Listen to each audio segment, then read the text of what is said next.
If the Ukraine war becomes a long-drawn war of attrition that neither the NATO nor Russia are willing to lose, there could become a de facto ceasefire line between the four eastern oblasts and Crimea and western Ukraine. This would be a stalemate, extending indecisively, perhaps like the Cyprus issue between Greece and Turkey. But what if any of the two sides does not want a stalemate but only a quick decisive win? This lust for winning can drive either one to extreme options. Russia for one does not seem ready to retreat.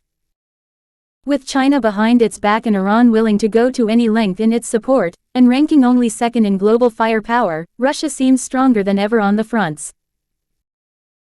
As for Russia's strategic depth, it has bases all around its near abroad, in Kazakhstan, Kyrgyzstan, Tajikistan and Central Asia, in Ossetia, Abkhazia, Armenia in Caucasus, and in Kaliningrad, Moldova, Belarus and Ukraine in Europe. Russia's strategy has always been to strengthen within its region, especially around its borders.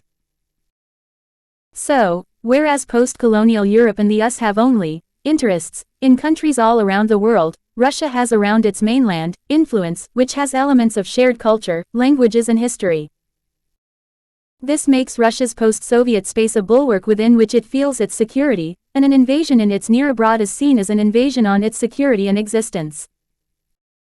The US and allies have always kept Russia alienated from themselves and never ceased to declare it an axis of evil, choosing to keep it an enemy. Even when at the end of the Cold War, Gorbachev made all sorts of policies like glasnost, openness, perestroika, restructuring, and democratization, just to make the US believe that they want to be friends now, Reagan publicly called Russia the evil empire.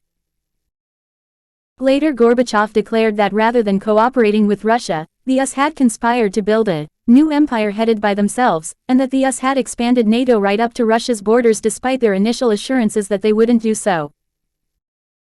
Now that post-Cold War, NATO has engulfed 12 Eastern European states which were former Warsaw Pact members, the US was still unhappy and wanted more. It wanted both Belarus and Ukraine.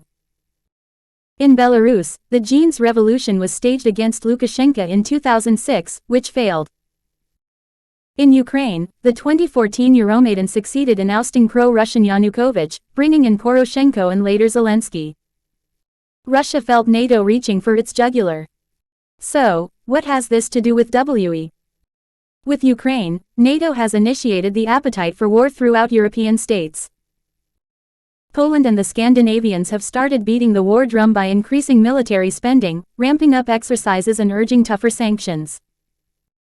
Finland and Sweden, considered neutral states, have opted for joining NATO, and the whole Baltic region surrounding Kaliningrad is at daggers drawn with Russia right now.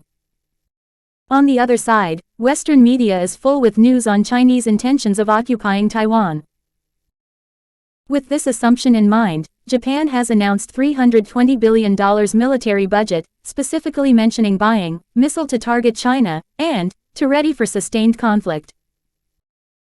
The Quad, including India, whom China constantly threatens along its vast northern border, is jubilant over Japan's re-entry to kamikaze mode, and the Quad has reinvigorated its pledges against China.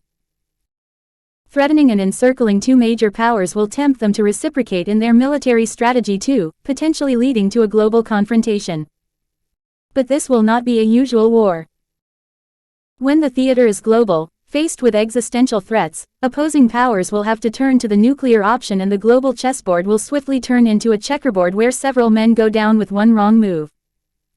So, Ukraine and Taiwan can be two touch-offs for WE. As yet, China has demonstrated calm, showing it will not invade Taiwan until it's ready for the big game. But in Ukraine, it's not like Zelensky has any real power or an option to negotiate a deal with Russia. NATO has been in Ukraine much before Zelensky, and has trained over 100,000 Ukrainian fighters since 2014, making them into far-right neo-Nazi elite fighting groups like the Azov Battalion that has allegedly threatened Zelensky with death if he tries to concede. It has been estimated that a large number of weapons being flooded into Ukraine have specifically fell into the hands of the Azov Battalion and its likes.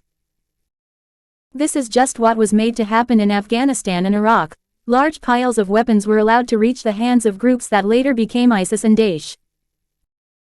This means that coming out of Ukraine would, for Putin, mean that Ukraine be given in the hands of extremist elements that would constantly destabilize the country and play in the hands of their benefactors against Russia.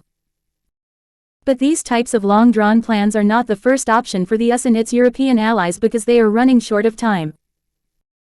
The unipolar moment of the US hegemony that tended to globalize the whole world in its siphon of unilateral capitalist profiteering is coming to an end. After the 2008 economic crisis, Europe was hit by the Eurozone crisis and COVID shutdowns. Now they are facing a freezing winter and soaring inflation. Western economists on alternate media are constantly warning of an impending economic crisis that will destroy the West in little time.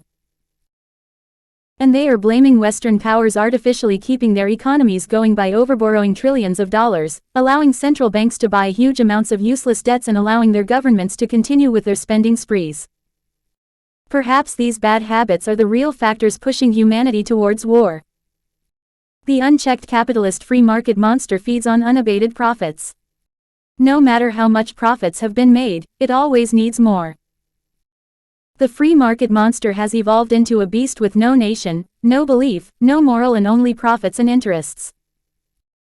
About 9% of the population owns 37% of global wealth, and 1% richest own 38%, but this monster needs to squeeze the poor further. If the profit monster is not fed, it will go frantic and do anything, even if it means gulping up the whole humanity in torments of war, even if it means a WE.